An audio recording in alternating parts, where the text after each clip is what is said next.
जय संविधान, जय भीम, महात्मा गांधी की जय, गोडसे मुर्दाबाद। देखिए, अक्सर ये बात कही जाती है जिससे मैं सहमत नहीं हूं, लेकिन ये कही जाती है कि भारतीय जनता पार्टी जो आज है और पहले भारतीय जनसंघ थी, ये हिंदुओं की हित रक्षक है। और ये प्रचारित प्रसारित किया जाता है कि जो बाकी दल हैं, चाहे वो समाजवादी पार्टी हो या आरजेडी हो या कांग्रेस हो या वामपंथी हो या टीएमसी हो, ये मुस्लिम परस्त पार्टी, ऐसा प्रचारित प्रसारित किया जाता है। और जो अबोध हिंदू हैं, जिन्हें केवल सोशल मीडिया से और गोदी मीडिया से जो प्रचार प्रसार में देखने को मिलता है, उससे वो प्रभावित हो जाते हैं। तो उन्हें लगता है कि शायद भारतीय जनता पार्टी और इनके जो बाकी मित्र संगठन हैं, वो हिंदुओं की हित रक्षक है। मुझे ऐसा लगता है बिल्कुल प्रतिकूल, बिल्कुल विपरीत स्थिति है। हिंदुओं की हितों की रक्षा करने के बजाय हिंदू हितों का नाश कर रही है भारतीय जनता पार्टी, ऐसा मुझे लगता है। क्योंकि देखिए, मैं एक शुद्ध सनातनी हूं, शुद्ध हिंदू हूं। जो हिंदुत्व की परिभाषा है उसमें मैं फिट बैठता हूं। मुझे पर पीड़ा से कष्ट होता है, मुझे जीव जंतुओं की पीड़ा से कष्ट होता है। मुझे किसी का भी रुदन, कोई भी हो, चाहे वो जानवर हो, वो आदमी हो, किसी प्रकार का जीव हो, उससे मुझे कष्ट होता है, उसके आंसू मुझसे देखे, क्योंकि मैं हिंदू हूं, क्योंकि मैं सनातनी हूं। तो मेरे में कोई विशेष बात नहीं। जितने भी असली हिंदू हैं, जितने भी शुद्ध हिंदू और सनातनी हैं, उनको ऐसा ही लगता है। उन्हें दूसरे पर पीड़ा से कष्ट होता है। लेकिन आप खुद देख रहे हैं, अगर अपने विवेक का उपयोग करें, अगर अपने इस बात की समीक्षा करें कि क्या भारतीय जनता पार्टी और इनके संगी साथी हिंदू हितों के रक्षक हैं, तो आपको खुद सिद्ध हो जाएगा कि हिंदुओं का जितना ज्यादा नुकसान इस दल ने किया है, शायद किसी ने ना किया हो। पहला, पूरे विश्व के अंदर हमारे सनातन धर्म की, हिंदू धर्म का जो प्रतिष्ठा थी और जो व्याख्या थी, वो एक सबसे निर्मल धर्म,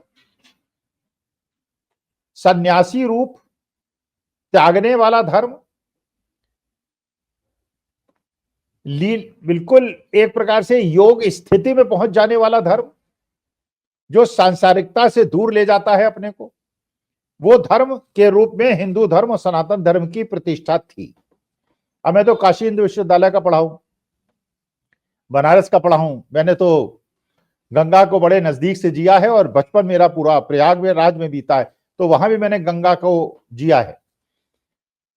तो वहां दोनों जगह, प्रयागराज में और काशी में, मैंने जो देखा है, अगर आप देखें विदेशी पर्यटक जो आते हैं, सबसे ज्यादा विदेशी पर्यटक आज से नहीं, पिछले 100 साल से वो काशी में आते हैं, काशी में आते रहे हैं।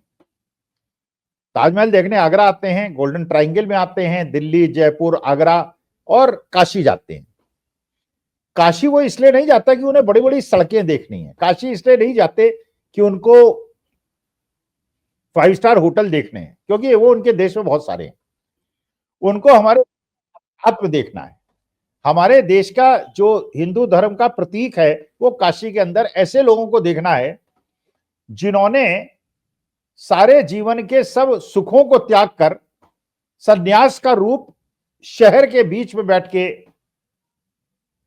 निभाया है। यह है हमारे देश की प्रतिष्ठा, जिसको काशी और प्रयागराज ने जिया है। बल्कि काशी के बारे में बल्कि काशी के लोग तो जानते ही हैं, बाकी लोगों को भी पता होगा कि वहां एक ऐसा आश्रम है जहां पे मृत्यु के केवल पहले 15 दिन लोग आके निवास करते हैं और उसके बाद अपने को पूरी तरह काशी को और गंगा को समर्पित कर देते हैं और प्राण त्याग देते हैं। 15 दिन का ही टाइम है जो उनको रहने के लिए मिलता है। उसके बाद तो एक प्रकार से काशी के अंदर प्राण त्यागना ही आध्यात्म और हिंदू सनातन धर्म का प्रतीक है। लेकिन मैंने ये महसूस किया, आपने महसूस किया कि नहीं किया, लेकिन पूरे विश्व के अंदर जो हिंदू धर्म और सनातन धर्म की व्याख्या थी, उसको धूमिल कर दिया गया। अब हिंदू धर्म एक आक्रामक धर्म के रूप में प्रतिरूपित किया जा रहा है, क्योंकि हमने तो भगवान हनुमान को, भगवान श्री राम को हमेशा शांत स्वरूप में देखा है। ये देखा है कि वो परमेश्वर हैं और वो दंड देते जरूर हैं, लेकिन निर्विकार भाव से देते हैं। वो केवल दंड देते हैं, वो जो पाप है उससे घृणा करते हैं, पापी से घृणा नहीं करते। और पाप वो तो रावण से भी आशीर्वचन ले लेते हैं और शास्त्रों का ज्ञान ले लेते हैं, लेकिन जो उसने कर्म किया था उसका दंड देते हैं। ये हिंदू धर्म, लेकिन हमारे भगवानों को भी आक्रामक रूप में दिखा के सनातन धर्म और हिंदू धर्म को बदनाम कर दिया गया। एक तो जो रूप को खराब किया गया, उसके बाद आज जो हिंदुस्तान के अंदर हो रहा है, जो संभल के अंदर हो रहा है, जो मणिपुर के अंदर हो रहा है, जो मध्य प्रदेश के अंदर हो रहा है, जो महाराष्ट्र के अंदर हो रहा है, और जो बांग्लादेश के अंदर हो रहा है। बांग्लादेश के अंदर आप देख रहे हैं कि जब से शेख हसीना की सरकार गई है और मोहम्मद यूनुस की सरकार आई है, हिंदुओं पे अत्याचार हो रहा है। हिंदुओं के जो आचार्य हैं उनको अरेस्ट किया जा रहा है, और ये प्रसारित हो रहा है भारतवर्ष के समाचार पत्रों में और मीडिया में कि बांग्लादेश के अंदर हिंदुओं पे अत्याचार हो रहा है। जो हो रहा है, there is no doubt about it, हो रहा है। लेकिन समाज के बीच में भेद पैदा करने के बजाय ये उत्तरदायित्व तो किसका है कि बांग्लादेश में जो हिंदुओं पे अत्याचार हो रहा है उसको रोका जाए? ये सामान्य जनता का है या ये सरकार का है? ये विदेश मंत्रालय का है, ये प्रधानमंत्री महोदय का है, ये गृह मंत्रालय का है कि वो बांग्लादेश सरकार से बात करें कि हम अपने हिंदुस्तान के अंदर आपके जो धर्म के लोग हमारे देश में अल्पसंख्यक हैं, हम उनकी रक्षा करेंगे, और आप अपने देश के अंदर हमारे हिंदू धर्म के लोग जो अल्पसंख्यक हैं बांग्लादेश के अंदर, आप उसकी रक्षा कीजिए।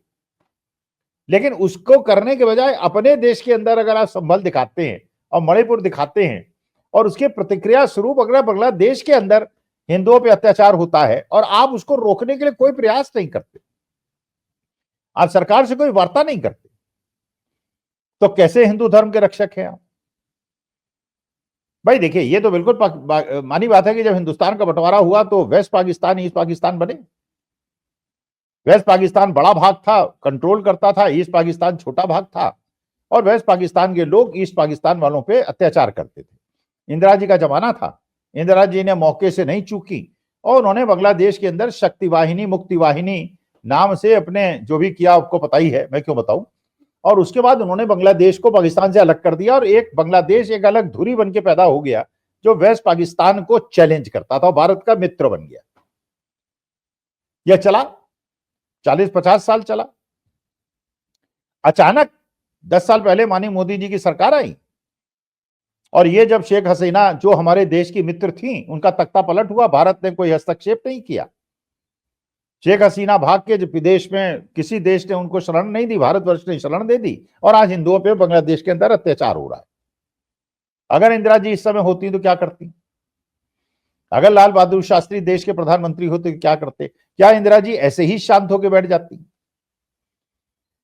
भाई बांग्लादेश जैसा छोटा सा देश, ये तो चलिए जयशंकर साहब ने कह दिया कि चीन बड़ा देश है, बड़ा मजबूत देश है, हम तो उससे भिड़ नहीं सकते और वी हैव टू को एग्जिस्ट।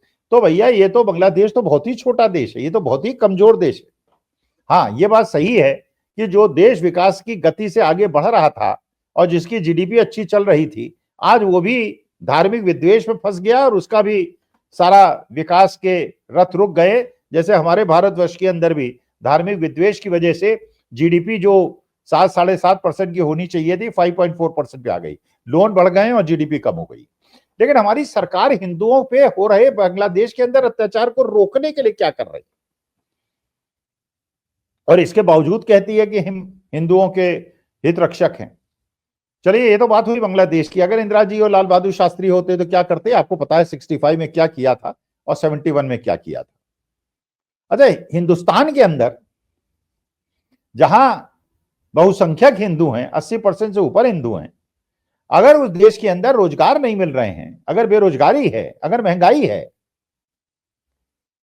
अगर अग्निवीर जैसी वो हैं और एग्जामिनेशन पेपर लीक हो जाते हैं और एग्जामिनेशन के लिए स्टूडेंट्स परेशान हैं, एमएसपी के लिए किसान परेशान हैं, पुराने कानून को इंप्लीमेंट कराने के लिए किसान परेशान हैं, सोयाबीन और कपास के दाम महाराष्ट्र के, विदर्भ के किसानों को नहीं मिल रहे हैं, लेकिन उसके बावजूद अगर आप चुनाव जीतते हैं वीएम के माध्यम से या किसी भी माध्यम से, लेकिन हिंदुओं के हितों की रक्षा आप कैसे कर रहे हैं? क्योंकि ज्यादातर किसान हिंदू हैं।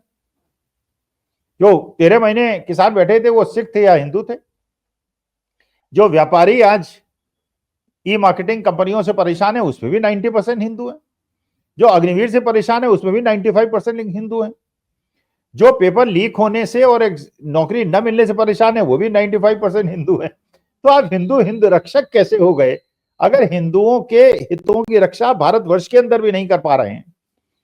और आपका जो पड़ोसी देश बांग्लादेश है वहां भी हिंदुओं के अत्याचार को रोकने के लिए आप कुछ नहीं कर रहे हैं। वे कह रहे हमने राफेल खरीद लिया, हमने फलाना रडार खरीद लिया, हमने फलाना ये खरीद लिया, और उसके बावजूद आप बांग्लादेश के अंदर हिंदुओं की रक्षा नहीं कर पा रहे। और आप मणिपुर के अंदर भी 18 महीने से आग लगी हुई आग को रोक नहीं पा रहे हैं। तो मुझे ऐसा लगता है कि ये जो एक नैरेटिव बनाया गया है सोशल मीडिया के माध्यम से कि हिंदुओं की हितों की रक्षा करती है भारतीय जनता पार्टी, इसमें मुझे संशय है। और थोड़ा अगर शांति से सोचा जाए कि हिंदुओं ने पिछले 10 साल के अंदर क्या फायदा उठाया है, क्या नुकसान उठाया है, तो आपको बात वो स्पष्ट हो जाएगी, आप मुझसे सहमत हो जाएंगे जो मैं कह रहा हूं कि हिंदुओं के हितों की रक्षक भारतीय जनता पार्टी नहीं है। नमस्कार, धन्यवाद और प्रणाम।